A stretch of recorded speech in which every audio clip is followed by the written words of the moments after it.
Salutare și bine ați revenit într-o nouă aventură Urme pe hartă. Dacă în vlogul trecut am vizitat împreună Hallstatt, astăzi ne îndreptăm pașii către Bavaria, mai exact către Nuremberg. După ce am plecat din Hallstatt, din Austria, ne-am oprit câteva zile la München, oraș pe care îl vom vizita mai târziu și în care vom sta câteva zile.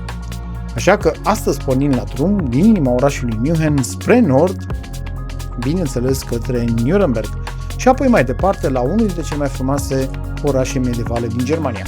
Așa că rămâneți alături de noi până la finalul acestui vlog pentru a vedea despre care oraș este vorba.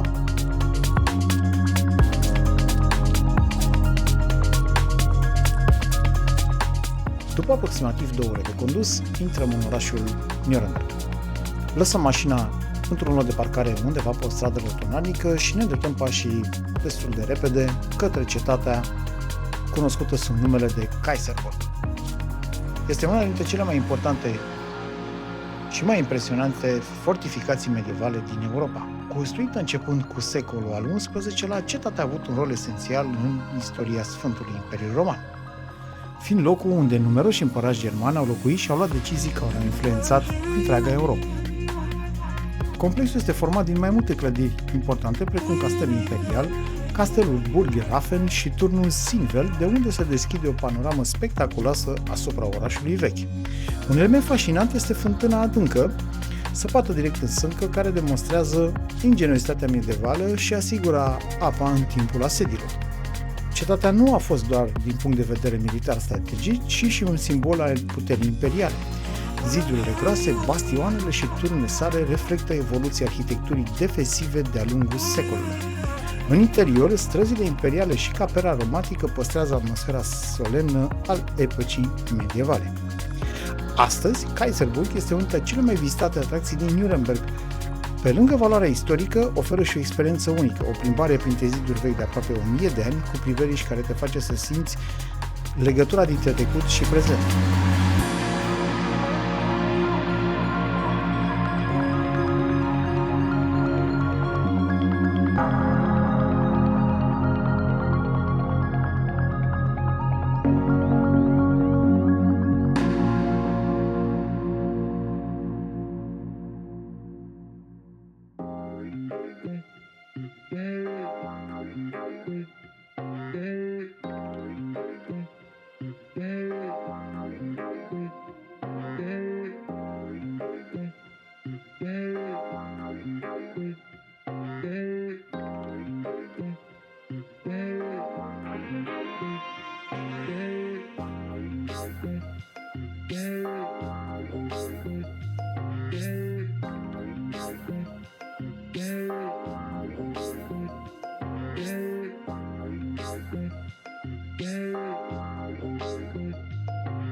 Dacă ajungeți în Nuremberg, să știți că acesta este cunoscut și pentru cele 40 de feluri de cârnați tradiționale.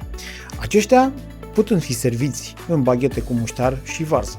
Un astfel de deliciu costă între 7 și 12 euro.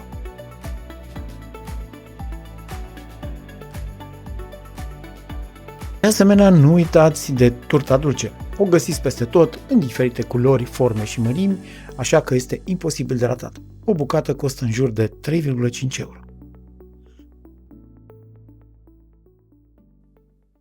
Lăsăm în urmă centrul orașului și ne îndreptăm către alt punct istoric al său, Palatul de Justiție din Nuremberg. Palatul de Justiție din Nuremberg este unul dintre cele mai importante locuri din istoria juridică a lumii moderne. Construit la începutul secolului 20, între anii 1909 și 1916, clădirea impresionează prin arhitectura sa sobră, monumentală, gândită să reflecte autoritatea și stabilitatea legii. După cel de-al doilea război mondial, Palatul de Justiție a devenit scena unuia dintre cele mai importante momente ale secolului 20.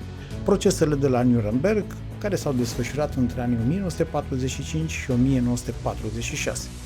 Aici, pentru prima dată în istorie, liderii unui regim au fost judecați la nivel internațional pentru crime de război, crime împotriva umanității și genocid.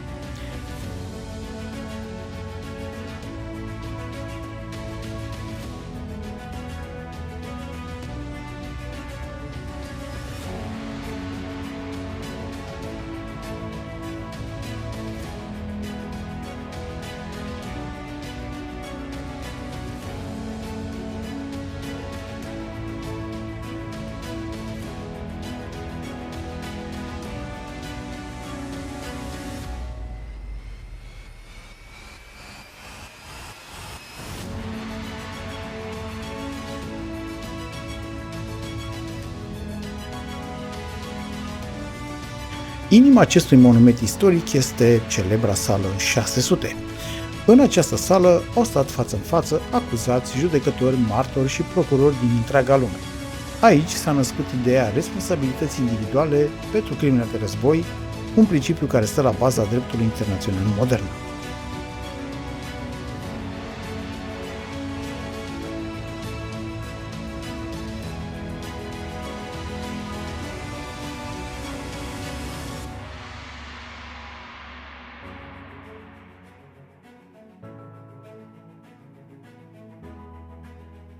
Sala 600 nu impresionează prin dimensiuni sau decorațiuni, ci prin încărcătura sa simbolică. Fiecare bancă, fiecare colț al sălii poartă greutatea unor mărturii cutremătoare și a unor decizii care au schimbat pentru totdeauna felul în care omenirea privește justiția.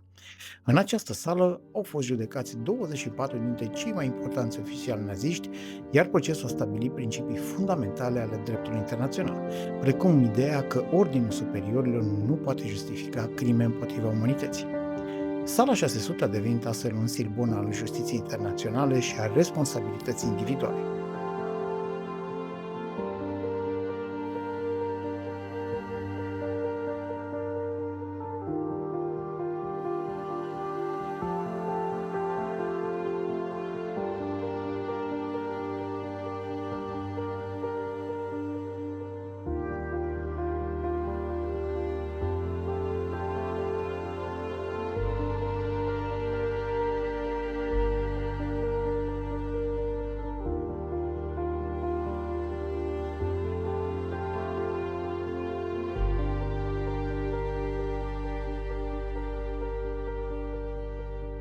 Ca fapt divers, sala a fost adaptată tehnic special pentru procese, cabine de traducere simultană, o premieră absolută a acelei vremi.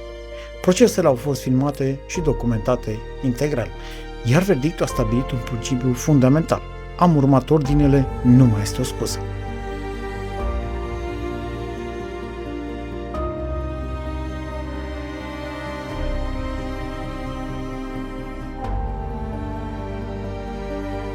Astăzi, sala 600 face parte din memorialul proceselor de la Nuremberg și poate fi vizitată de public. Interiorul a fost păstrat în mare parte în formă originală, iar expozițiile oferă documente, fotografii și înregistrări audio care poate ajuta vizitatorii să înțeleagă impactul istoric și moral al proceselor. Este un loc care te invită la reflecție profundă asupra trecutului și a lecțiilor pe care istoria nu trebuie să le uite.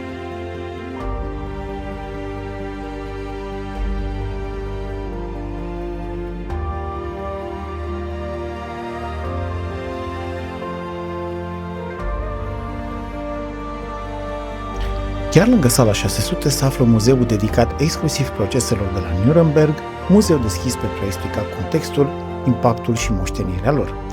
Ceea ce găsiți în muzeu este destul de impresionant. Veți găsi documente originale, fotografii și filmări de arhivă, înregistrări audio cu mărturii autentice, biografii ale judecătorilor, procurorilor și acuzaților, de asemenea și explicații clare despre cum s-a născut dreptul penal internațional.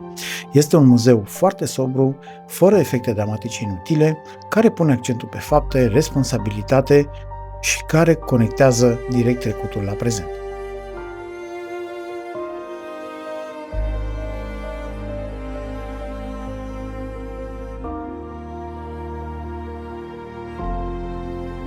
Așa că Nuremberg nu este doar un oraș al istoriei medievale, este și locul unde lumea a învățat că nimeni nu este mai presus de lege.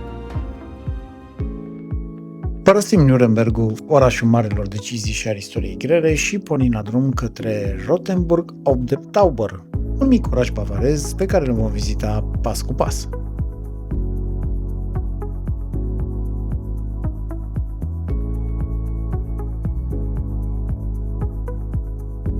Când treci de porțile orașului, zgomotul lumii moderne dispare, rămân doar străzile pavate, casele colorate și turnurile vechi care vechează de secole asupra acestui loc.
Rothenburg ob der Tauber este unul dintre cele mai bine conservate orașe medievale din Germania. A fost fondat în secolul XI și a cunoscut o perioadă mare de prosperitate în Evul Mediu, ca oraș liber imperial. După războiul de 30 de ani, orașul a intrat într-un declin economic, iar paradoxal acest lucru l-a salvat. Nu a fost modernizat, iar structura medievală a rămas aproape intactă. În timpul celui de-al doilea război mondial, Rothenburg a fost parțial distrus, dar reconstruit cu mare grijă, respectând planurile originale.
Aici, fiecare colț arată ca o carte poștală, fiecare pas este ca o întoarcere în Evul Mediu.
Astăzi, orașul este considerat o bijuterie medievală și una dintre cele mai romantice destinații din Europa. Orașul este plin de străduțe cu case viu colorate, magazine cu jucării și magazine dedicate Crăciunului și mici afaceri locale.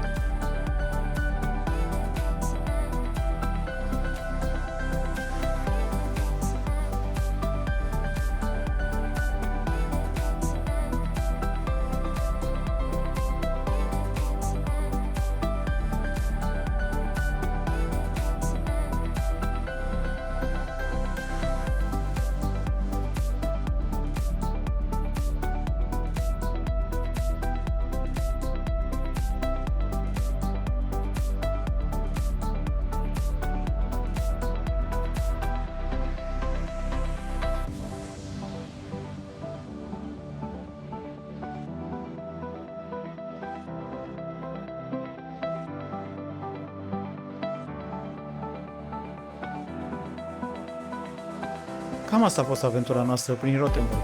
Ne suim repejor în mașină și ne întoarcem la München pentru că mâine vom vizita un alt loc magic și plin de povești, cu prinți și prințese. Dacă v-a plăcut vlogul nostru, nu uitați să ne dați un like, să vă abonați și să activați clopoțelul pentru a nu rata următoarele călătorii. Totodată scrieți-ne mai jos în comentarii care este impresia voastră și dacă ați vizitat aceste orașe prin care noi am trecut. Așa că noi mergem mai departe spre următoarea destinație să mai lăsăm încă o urmă pe hartă. Ne vedem în următorul vlog. Toate cele bune!